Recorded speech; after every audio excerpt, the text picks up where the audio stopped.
Parlons aujourd'hui de Mahé de la Bourdonnais, stratège maritime, sauveur de Pondichéry et gouverneur bâtisseur des îles créoles de l'océan Indien. Mahé de la Bourdonnais naît à Saint-Malo en 1699. En 1748, il écrit que sa famille jouissait d'une modeste aisance. Si l'enfant est orphelin très jeune, son père possède cependant quelques biens.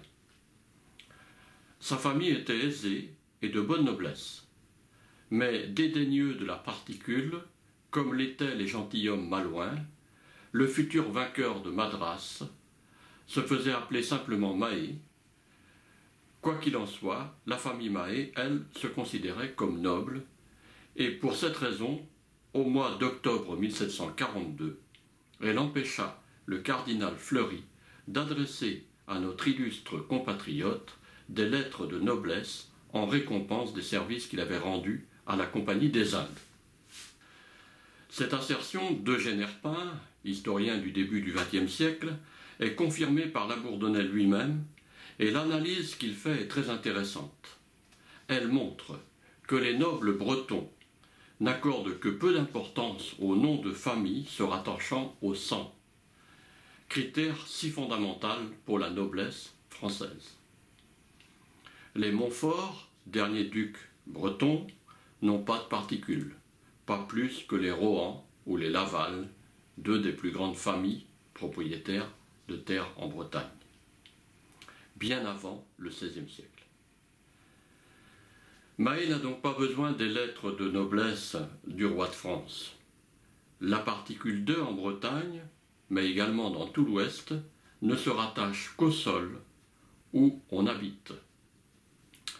Le Malouin Mahé avoue dans son mémoire n'avoir jamais beaucoup consulté les titres de sa famille et il rêve surtout de faire carrière sur les bateaux. À Saint-Malo, tout le monde était marin, affirme Herpin. Dans les familles les plus aisées, les garçons étaient embarqués, comme mousse, aussitôt après leur première communion. Le jeune Bertrand suivit donc le sort commun et à l'âge de 10 ans, il fit son premier voyage dans les mers du Sud. Ceci n'est pas spécifique à Saint-Malo. Dans tous les ports de Bretagne, il en est ainsi pour la navigation marchande et la pêche, comme pour la marine royale.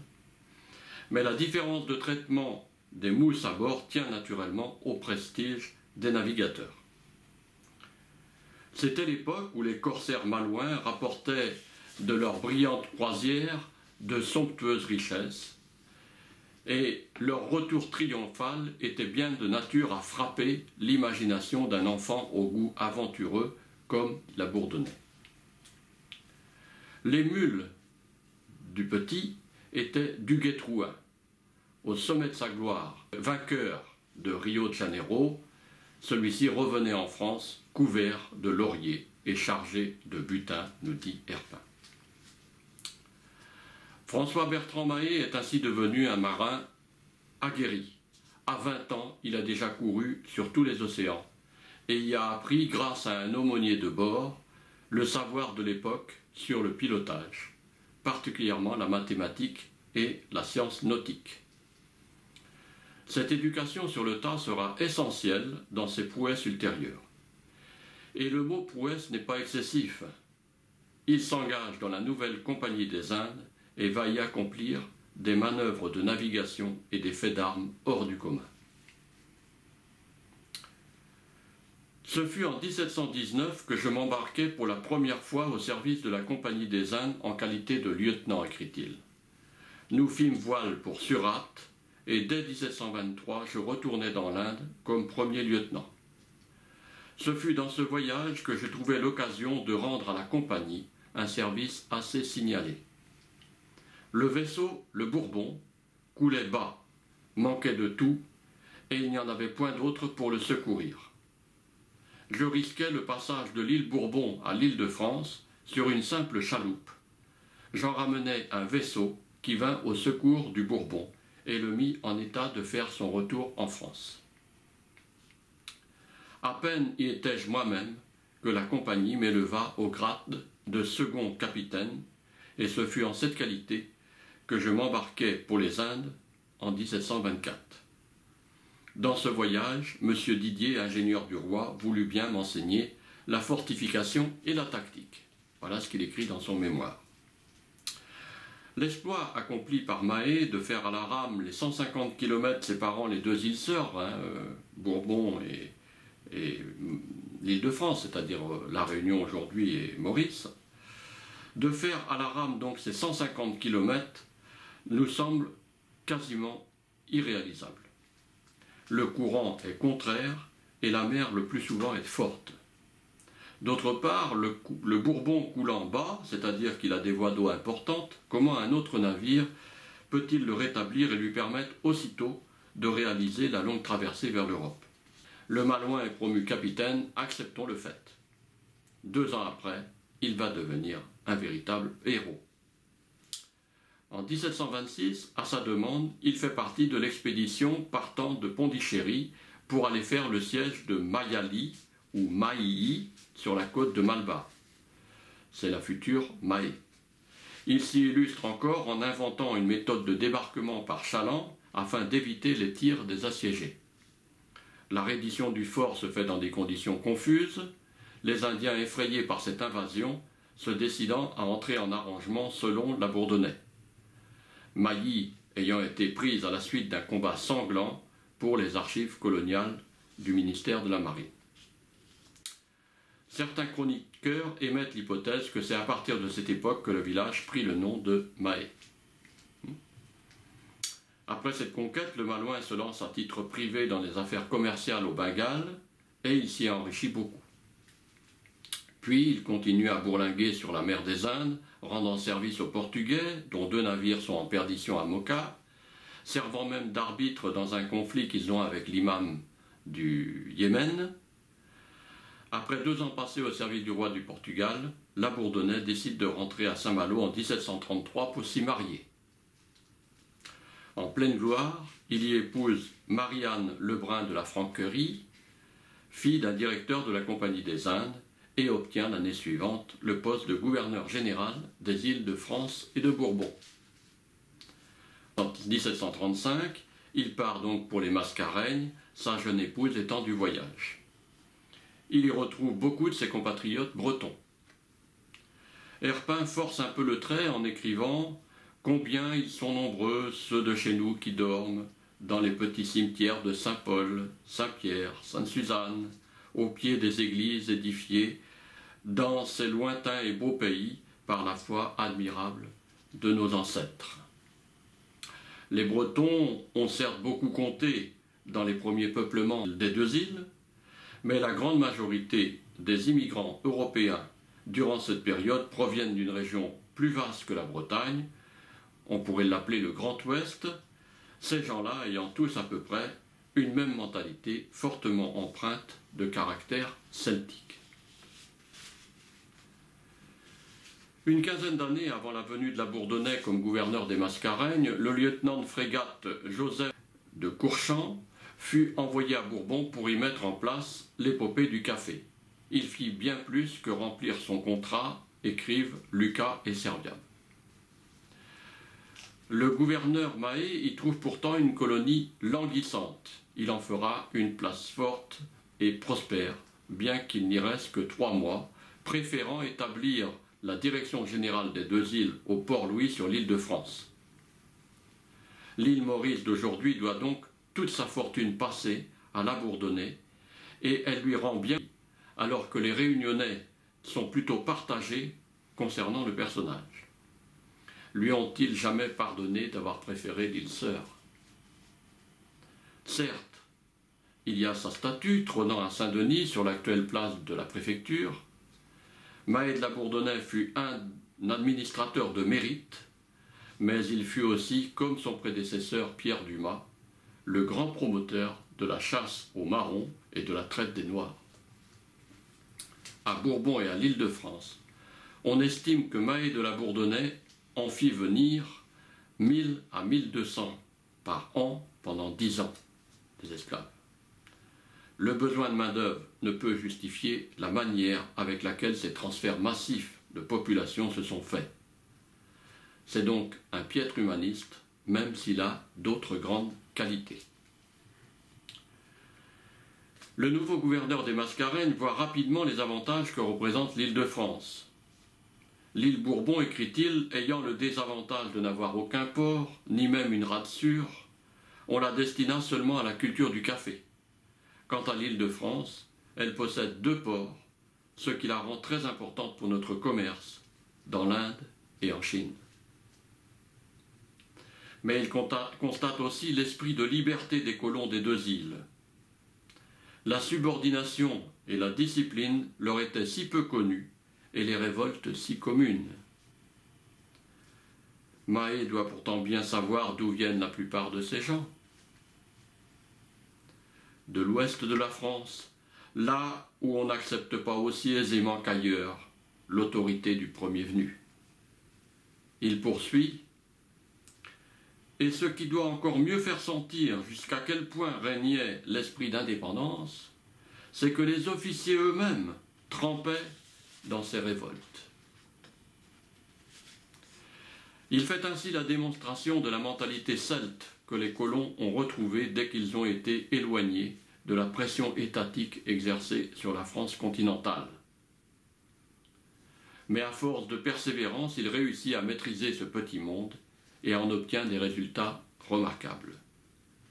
Il souligne dans son mémoire qu'aujourd'hui, les îles ont amplement de quoi fournir à la nourriture de leurs habitants, surtout depuis que j'y ai introduit la culture du manioc. Il l'avait amené du Brésil.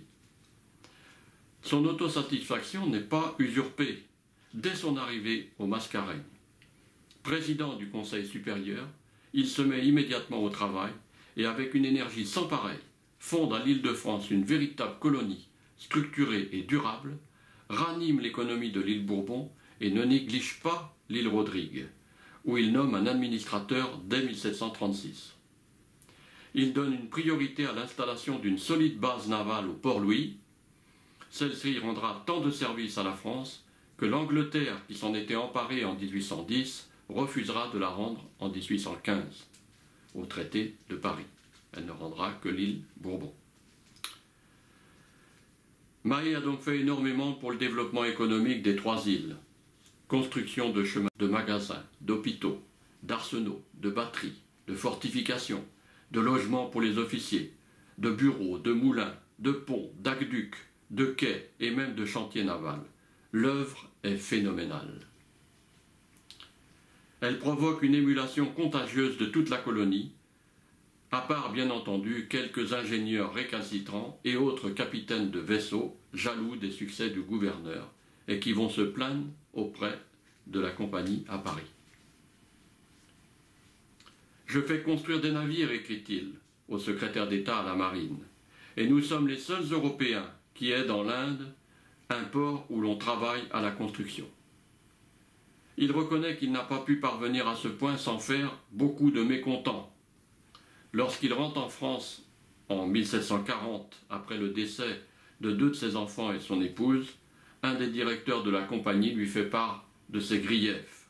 « Vous êtes, me disait-on, un peu dur et vous traitez trop durement l'habitant et même l'officier. » Ce qui n'est peut-être pas faux. Mais les ouvriers des îles s'en plaignent-ils réellement? « Je fus d'abord rebuté, écrit-il, de la négligence avec laquelle les ouvriers travaillaient. Je cherchais un remède à ce mal, et je n'en trouvais point d'autre que de les mettre à l'entreprise. J'eus beaucoup de peine à y réussir, mais en me retournant, j'y suis parvenu. Tous les ouvriers travaillent pour leur propre compte. Il est vrai que le prix est 3 fois plus fort que celui de France. Malgré cela, les ouvrages coûtent 3 fois moins à la compagnie et les travaux avancent 3 fois plus vite. Et il y a 3 fois plus d'ouvrages finis. La plupart de ces chefs d'équipe, maçons et charpentiers de marine, ont été recrutés en Bretagne et sont d'anciens tâcherons libres, peu habitués à être commandés. Si la Bourdonnais fait rebaptiser le premier gros bateau de 80 tonneaux sorti de ses chantiers du Port-Louis la Créole, ce ne peut être que pour encourager la fierté de ses constructeurs.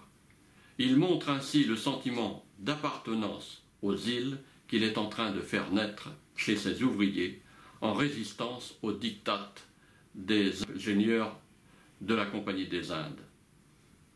Par contre, les accusations que ceux-ci lui portent de malhonnêteté financière, prélèvement de 200 à 300% sur les marchandises ou les esclaves importés, spéculation sur la monnaie introduite, enrichissement personnel au détriment de la compagnie, seront bien réfutés, puisqu'il en ressortira blanchi lors de son procès en 1751, malheureusement trop tard pour sa santé, puisqu'il a fait 3 ans de Bastille.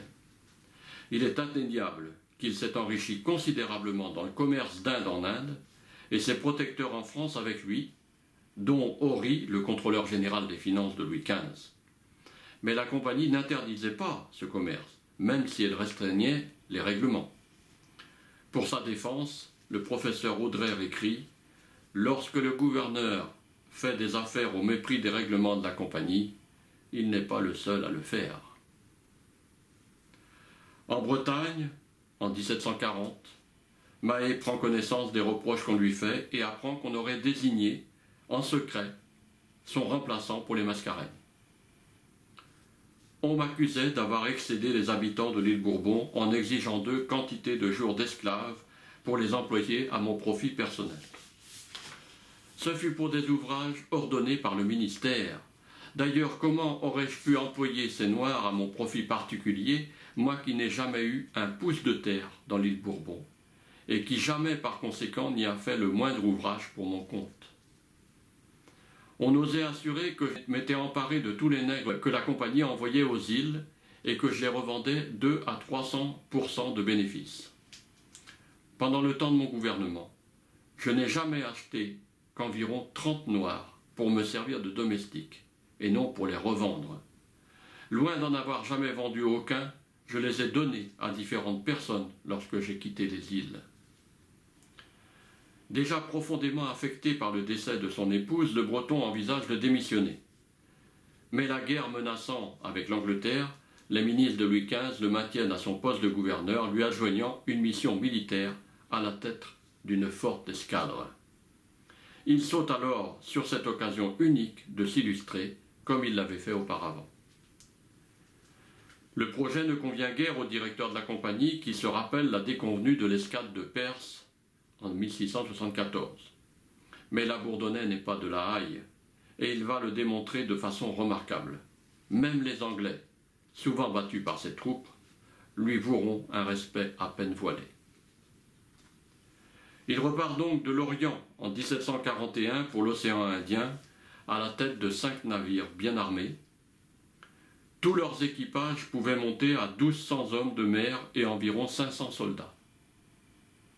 En mer, le capitaine Mahé s'aperçoit que la plupart des matelots n'ont encore jamais navigué et presque tous, jusqu'aux soldats, ne savent pas ce qu'est un canon ou un simple fusil.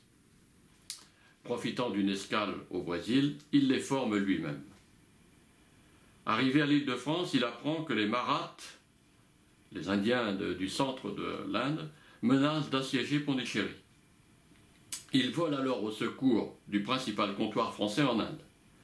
Mais le gouverneur Dumas a réussi à dissuader les Indiens de leur intention et lui apprend que c'est le comptoir de Mahé qui est maintenant assiégé. C'est Dumas qui est le gouverneur de Pondichéry à l'époque. Le Malouin repart donc pour la côte de Malabar et dans un combat stratégique héroïque force les assiégeants à fuir. Il négocie la paix avec leur chef et retourne rapidement vers les Mascareignes pour préparer ses troupes à la guerre contre l'Angleterre. Alors voilà ce qu'il écrit dans son mémoire. L'expédition de Mahé terminée, les îles de France et de Bourbon cultivées, fortifiées, je n'envisageais qu'un avenir favorable et j'appelais la guerre comme le moyen le plus sûr de ruiner dans l'Inde les ennemis de la France. Malheureusement, la compagnie a obtenu le rappel de l'escadre française vers la France. À son grand regret, Mahé doit donc la laisser repartir. Il ne croit absolument pas aux accords de neutralité que la compagnie française prétend avoir conclus avec la compagnie anglaise. C'est un militaire. Il sait très bien qu'en temps de guerre, ces accords privés ne tiendront pas, et il a encore une fois raison. Mais il ne baisse pas les bras et avec les moyens dont il dispose, fait achever la construction d'un navire de 500 tonneaux à Port-Louis, fait radouber le Bourbon qui revient des Indes et interdit aux autres bateaux de commerce de prendre la mer. Ces navires au moins seront sauvés. Car ce qui devait advenir arriva. Presque tous les convois marchands français sont pris par les Anglais. Dupleix, le gouverneur nouveau de Pondichéry, demande l'aide de la Bourdonnais pour tenter d'enrayer le désastre. Celui-ci ne dispose à l'Île-de-France que de 4 moyens vaisseaux pouvant être armés de canons et de son propre navire. Le naufrage d'un vaisseau de ravitaillement sur les récifs de l'île d'Ambre, le Saint-Gérand, n'incite guère les habitants à s'engager sur ces navires de combat. Il achète alors pour le compte de la compagnie 200 ou 300 noirs, c'est lui qui le dit, en provenance d'Afrique, et débarqué au Port-Louis. Son escadre est enfin prête en mai 1745. Début 1746, il reçoit de France 4 gros vaisseaux, avec l'ordre du ministre de les armer en guerre et d'y adjoindre ses propres unités. C'est avec cette formation qu'il se rend à Madagascar, où il a déjà envoyé des bateaux de ravitaillement. Mais son escadre est prise dans la tempête. 2 bâtiments s'échouent sur le récif, d'autres dématent et prennent l'eau. Lui-même sauve son navire de justesse. Malgré cette infortune, il fait réparer les avaries dans la baie d'Antongil et peut repartir en juin 1746 vers l'Inde avec 9 vaisseaux et 3300 hommes, dont 720 noirs et 400 malades. Il en a déjà perdu une centaine à cause des épidémies tropicales. C'est donc dans cet état qu'il arrive en vue de la côte de Coromandel, où une forte escadre anglaise les attend. Un combat acharné s'engage durant une journée entière. Le lendemain, au petit matin, les Anglais s'éloignent. La Bourdonnais voudrait les poursuivre afin de détruire définitivement la flotte, mais son propre état de santé et celui de ses troupes ne le permettent pas. Ils ont du scorbut. Il décide donc de mettre le cap sur Pondichéry. Là, il est reçu sans amabilité par le gouverneur Dupleix. Alors il écrit « Oubliant que nous étions égaux et chacun à la tête de gouvernements indépendants l'un de l'autre, il me fit connaître par des hauteurs déplacées le fond de son caractère vain et jaloux. Ces 2 hommes ne sont pas faits pour s'entendre. Pour Mahé, cette attitude est inacceptable. Et voilà ce qu'il en pense.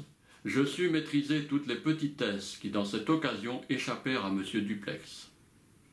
Et l'insensibilité que je fis paraître amortit la chaleur qui commençait à s'emparer des esprits. Occupé d'objets plus importants que ceux des rangs et des prérogatives, je m'appliquai à dresser un plan de campagne dont je lui fis part. Alors on trouve là chez lui 2 traits essentiels du tempérament celtique, le souci d'égalité et la préférence pour la compétence avant les considérations de rang. Je rappelle que Dupleix n'est pas breton. Il est né de parents du nord de la France qui ont émigré en Bretagne alors qu'il avait 1 an. Mahé Dupleix envisage alors de faire le siège de Madras, la place forte des Anglais, voisine de Pondichéry. Malgré leur haine réciproque, ils finissent par tomber d'accord. Dupleix refusant cependant à la Bourdonnais de lui remettre tous les canons et les munitions que celui-ci réclame. Le Malouin prétend également que même l'eau qu'on lui fournit est si mauvaise qu'elle donna des flux de sang à une grande partie des hommes de l'équipage. Enfin, en fait, il est lui-même atteint du scorbut comme beaucoup de ses marins, mais il veut malgré tout anéantir l'escadre anglaise et se lance à sa recherche. Au comptoir batave de Negapatam, il fait aborder le pavillon hollandais afin de tromper les navires britanniques qui sont en vue. Ceux-ci ne sont pas dupes et s'enfuient vers l'île de Ceylan. Il les poursuit, mais les perd, et doit revenir à Pondichéry, où il espère recevoir l'approbation du Conseil supérieur pour aller faire le siège de Madras. La réponse est ambiguë. Dupleix convient toujours de la nécessité de l'opération, mais demande à Mahé de lui rendre les soldats de la garnison qu'il lui a remis pour aller à la recherche de l'escadre anglaise. La Bourdonnais pense même que son rival fait déjà courir le bruit dans la ville qu'il serait d'intelligence avec l'ennemi. Et c'est cette accusation qui va le conduire à la Bastille quelques années plus tard. Malgré le soutien mitigé qu'il reçoit à Pondichéry, il part avec sa flotte faire le siège de Madras. Sa tactique militaire est imparable. Envoi de 2 bons vaisseaux au sud du port de la ville pour couper la route à l'escadre anglaise si elle se présente, débarquement de plusieurs centaines d'hommes avec des canons sur la côte au nord de la ville, protection des troupes pédestres par des vaisseaux longeant la côte. Madras est à cette époque une cité de 100 000 habitants, dont plus de 90% d'Indiens. Finalement, les forces françaises se trouvent à terre sans avoir attiré une seule salve. Dans son camp retranché à portée de canon de la ville, il reçoit la visite d'un Anglais qui souhaite négocier la sortie des femmes et n'est autre que le gendre de Dupleix. S'il peut y avoir intelligence avec l'ennemi, ne viendrait-elle pas plutôt de ce lien familial, hein? Des Indiens à la solde des Anglais engagent les hostilités avec les Français. Ils sont vivement repoussés et s'enfuient dans la campagne environnante. Mahé fait bombarder Madras pendant 2 jours, jusqu'au moment où les Britanniques proposent une négociation par l'intermédiaire de Madame Barnaval, la fille de Dupleix, qui est mariée qu'un Anglais. Un émissaire de Pondichéry vient demander de cesser le feu pour laisser aux assiégés le temps de décider de leur sort, mais la Bourdonnais refuse et poursuit l'opération toute la nuit. Le lendemain, c'est la capitulation. Les Anglais acceptent les conditions fixées par le vainqueur, à savoir qu'ils devront remettre les clés de la ville pour que les Français en prennent possession, mais que celle-ci leur sera rendue contre une rançon sans être détruite. J'optais pour la rançon, écrit-il, et me guidais pour l'exécution sur les idées de M. Dumas. Pourquoi le Breton propose-t-il un tel arrangement?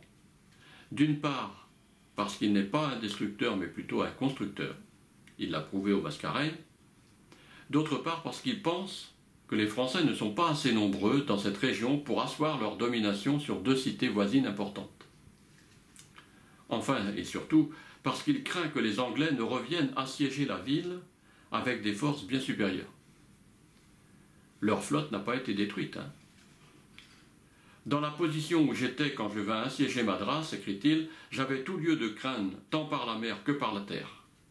D'un moment à l'autre, l'escadre anglaise ou les morts pouvaient se présenter. Et dans une lettre qu'il adresse à Dupleix, il justifie le choix qu'il a fait. Je n'ai pas été de l'avis de démanteler Madras.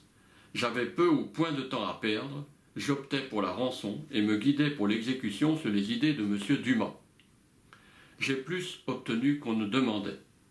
C'est là, je crois, le caractère des bons marchés. J'ai de l'expérience maritime, l'exemple des vaisseaux qu'on rançonne. Ils donnent des otages qu'ils ne sacrifient pas à leur mauvaise foi et paient bien. Cette pratique est de tous les jours. C'est une loi de la mer. En connaissez-vous quelques-unes de terres qui la détruisent? Le Valois a une autre raison très sérieuse de redonner la ville aux Anglais.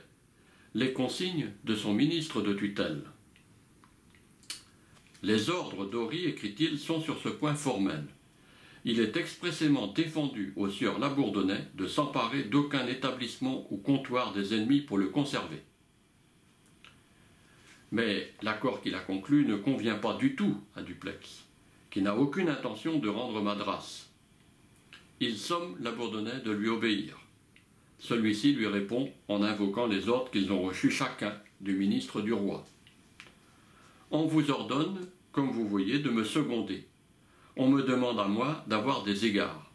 Or, avoir des égards n'a jamais voulu dire obéir. Et il ajoute, dans le même courrier, c'est du respect qu'il faut, et non des égards.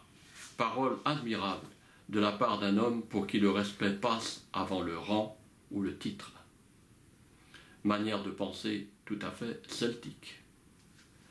Dupleix prévient alors le Breton qu'il ne commandera jamais à ses soldats de se retirer de Madras. Mais il est à Pondichéry. L'autre s'empresse aussitôt de faire embarquer sur les navires toutes les troupes de Pondichéry dont il a mis 1000 raisons de se défier. Afin de permettre un dénouement de cette situation, Mahé décide de rester sur place 3 mois de plus, le temps de réparer ses bateaux, qui sont en trop mauvais état pour se rendre au Mascaret, puisque Dupleix refuse absolument de lui en envoyer d'autres de Pondichéry. Le conflit est désormais ouvert entre les deux hommes. Mahé affirme dans son mémoire que son rival a fait la promesse au nabab d'Arcate de lui offrir Madras, promesse qu'il n'aurait sans doute pas tenue. À l'évidence, Dupleix veut conserver la prise. La Bourdonnais, qui a un sens aigu de la parole donnée, offre alors aux Anglais de rediscuter les clauses de la rançon. « Je leur proposais, écrit-il, mais ils refusèrent de me rendre ma parole, et au contraire ils me sommèrent, au nom de Sa Majesté très chrétienne et britannique, de la tenir. » Dans une dernière lettre qu'il adresse au Conseil de Pondichéry pour tenter de le convaincre de respecter les termes de la capitulation, il en appelle au jugement futur des nations. Que n'aurait-on pas sacrifié pour m'engager à me couvrir moi-même de honte en manquant à une parole donnée solennellement? Patience, messieurs, j'en appelle à toutes les nations et à nos ennemis même, qui, sans intérêt, diront la vérité. Dupleix aurait mieux fait de respecter le traité signé par Mahé, puisque Madras sera rendu aux Anglais sans condition au traité d'Aix-la-Chapelle en 1748. La rançon aurait au moins été en grande partie payée. Eh bien, au lieu de ça, il ne pensera plus qu'à détruire la réputation du Malouin et à le faire destituer. Mahé est embastillé à son retour en France en 1748. Il est acquitté 3 ans plus tard, mais très affecté moralement et physiquement par la captivité dans des conditions sévères. Il meurt à Paris misérablement en 1753. Il est certain que l'on a ainsi raccourci la vie d'un individu à la santé de fer, d'une vigueur et d'un tempérament de battant tout à fait exceptionnel, qui aurait encore pu faire de grandes choses dans l'océan Indien. À son décès, il n'a que 54 ans. Comment la France a-t-elle pu accuser de trahison et de corruption un tel homme? Il a le caractère entier et la franchise. On le ressent à chaque page qu'il écrit dans son mémoire. On comprend que ce mémoire rédigé en prison ait suffi à le disculper de tous les chefs d'accusation. Mieux, l'affaire de Matras montre sans conteste que la Bourdonnais n'a aucun désir d'hégémonie territoriale, et surtout que lorsqu'il donne sa parole, il respecte ses engagements jusqu'au bout. Et il respecte également les autres et leur culture. En 1735, il retint à l'île de France l'équipage de Lascar embarqué à Chandernagore sur la Légère, et en 1736 il en fit autant pour ceux de l'Indien et de la Marie-Joseph recrutés à Pondichéry. L'ennui est que ces Indiens acceptaient mal de rester aux îles. Ils avançaient des raisons religieuses, bien que le gouverneur ait promis de leur laisser toute liberté en ce domaine. Il n'est donc pas et ne pouvait pas être un destructeur de pagodes ou d'autres sanctuaires dits païens, comme le furent certains gouverneurs de Pondichéry. Il en atteste dans une lettre écrite à Madras en 1746 au nabab d'Arcate, qui, poussé par Dupleix, lui demande de lui laisser immédiatement la ville de Madras sous peine de la voir assiégée. Et voilà ce qu'il répond: « Sans blesser aucun pouvoir souverain, quoique je sois marin et que je ne sache pas vos coutumes, depuis que mes soldats sont à terre, j'ai conservé avec vos sujets une politesse si attentive que qui que ce soit ne peut s'en plaindre. J'ai respecté tout ce qui vous appartient. » Après le départ de la Bourdonnais, le nouveau gouverneur français de Madras, désigné par Dupleix, Paradis, fait déclarer nul le contrat signé avec les Anglais et battre un banc qui défendait à tout Français, sous peine de punition corporelle, d'aider ou favoriser aucun Anglais à sauver la moindre chose de ses effets. Cette expression de punition corporelle ne plut guère aux militaires, qui la trouva un peu germanique. Alors cette référence à la rigueur germanique comme faire fouetter ou mutiler un de ses concitoyens, dénoncé par le frère de la Bourdonnais, puisque c'est le frère de la Bourdonnais qui écrit ça, Mahé de la Villebague, s'appelait, alors qu'il est prisonnier de Dupleix à Pondichéry, est une preuve qu'il ne se considère pas de cette race de l'Est à laquelle les rois de France tiennent pourtant tant à rattacher leur généalogie, les Francs. Il ne peut en avoir la mentalité puisqu'il est breton, descendant de Celtes. Il mourra d'ailleurs, Mahé de Vilbag, durant son transfert en France dans des conditions douteuses. 2 ans après, enfermé dans la Bastille, la Bourdonnais, désabusé et outré, écrit « Après mon départ, M. Dupleix, au lieu de tenir la capitulation, a pillé et ruiné la ville. » Alors le Malouin tient pourtant une revanche posthume. Son tempérament de pionnier, ses talents de stratège militaire et de constructeur lui ont valu la gratitude des populations des îles et de l'Inde. À sa mort, il laisse son nom à 2 villes, Mahé en Inde, sur la côte Malbar, et Mahébourg dans l'Île-de-France, et à l'île de Mahé aux Seychelles. C'est en effet sous son gouvernement, après des explorations de Picot en 1742 et 1744, que la France commence à s'intéresser à ces îlots séchellois, repères de pirates européens, et qui ne seront définitivement occupés par des Français qu'à partir de 1770. Ces références à Mahé sont toujours les mêmes 2 siècles après et n'ont pas été modifiées par le conquérant britannique. Voilà pour ce qui est de Mahé de la Bourdonnais.